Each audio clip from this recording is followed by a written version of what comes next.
Hi, Quinn.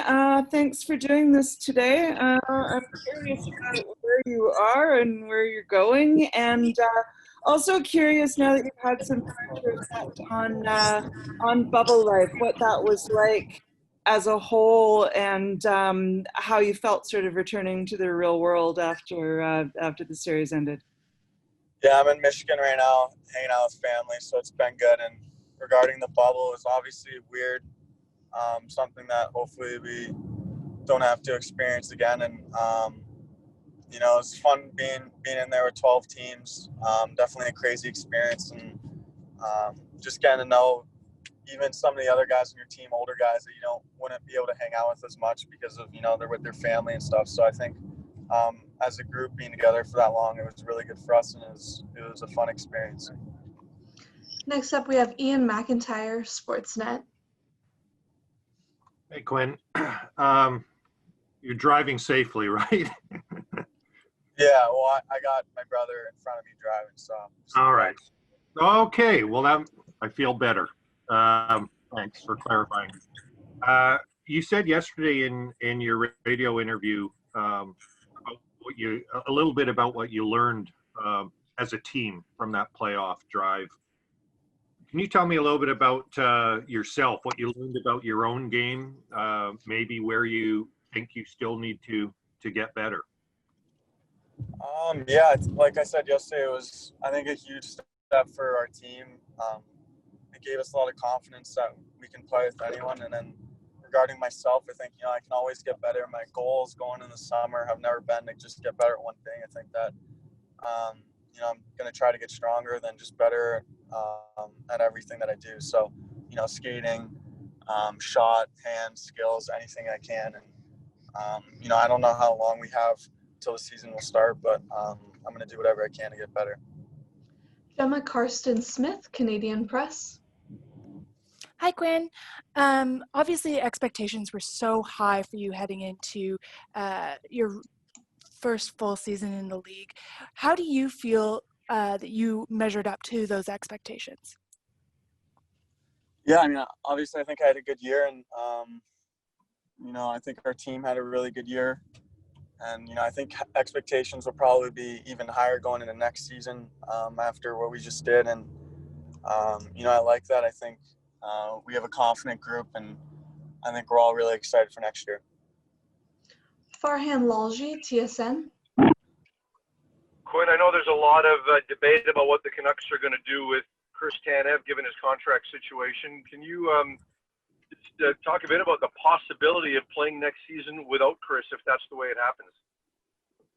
Yeah, obviously, Chris is a huge part of the team on the ice and off the ice as a leader, and I don't want to see him gone. I don't think that'll be the reality of the situation. I think that Jim and John Wise are going to do whatever they can to get Chris signed up, and the same goes for Markey and Toff. And so, that's their job. I don't really worry about it too much, but I think they're going to do whatever they can because they realize the value those guys bring to the team.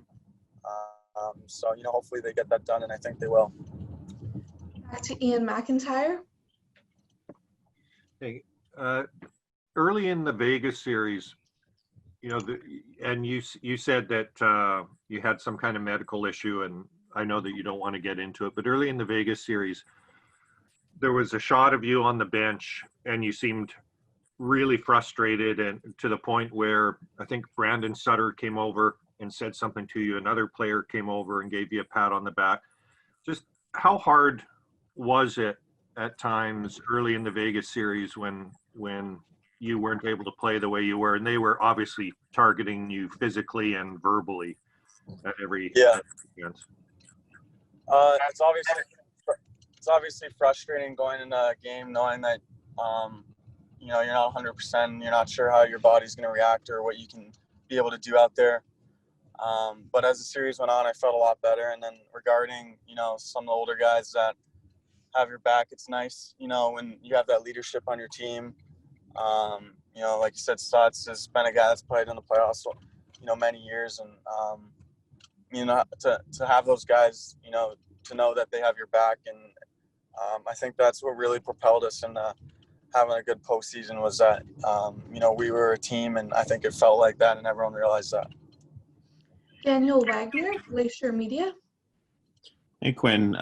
Obviously, you've had some time now to look back at the season as a whole, your rookie year. It seemed like you made a very easy and quick transition from college hockey to NHL hockey. Was it as easy as it looked from the outside, or were there still a lot of challenges that you just had to overcome in those early weeks? I definitely think that it wasn't, there were challenges, of course, just like it would have been at college. It's the hardest league in the world. So obviously you're going to go through things, and it's a long year. I think I played 68 games. So you're obviously going to have good nights and bad nights. But I think I was probably over prepared. I almost left after my first year of college and then decided to come back for one more year. So I think that I was probably, overripe and really ready to go in. So I think that helped me. And then obviously it helps when you have a good team, and it also helps when you have guys like Petey and Bess that have gone through what I was going through. And, I think that helps as well. Chris Faber, Canucks Army. Hey, Quinn. Obviously, lots goes on in the playoffs, and you guys have to battle through injuries. I'm just wondering for you, how much did it compare to what you went through in the 2019 Big Ten tournament? Because I know you had a little bit of an ankle injury there. What were the big differences, do you think, in the NHL compared to that tournament? Probably just, we played Vegas 7 times. I think in the Big Ten it's one or done. So I think just, playing a team over and over and over again, that's the fun part of the playoffs is, battling with those guys. And it was a really good series. It was a fun series. And I'm sure, that in the next coming years coming out of that division, we're going to see them more. And we'll take a final question from Ian McIntyre, Sportsnet. Quinn, before the playoffs, you said, to be honest, you can't say how it's going to go because you haven't been through it. And I think I was asking you about kind of the physical targeting and the ramp up of intensity. Now that you have been through a pretty good run, what was that like? And did the level of attention you got, did it surprise you? Did it make you change your game at all? Or just talk about that aspect of it. Yeah, I thought it was a tremendous experience for not only me, but, Petey and Bess and some of our other younger guys. And I think it just gives us the confidence going into next year that we got a really good team and that we can play with anyone, like I said yesterday. And, obviously, like I said, I didn't know what to expect, but I knew that there was going to be, it was going to probably be more physical and ramp up in that sense. And then also, when you play a team 7 times, they start to pick up on your tendencies, and the same goes for us. So I think, it's just more of a mental game once you get in the playoffs, I think. And that's what I realized. And that's exciting. That was the most fun hockey I've played all year was, the bubble hockey. So, it's exciting, and hopefully, it's something our team can play in and be a part of, year after year.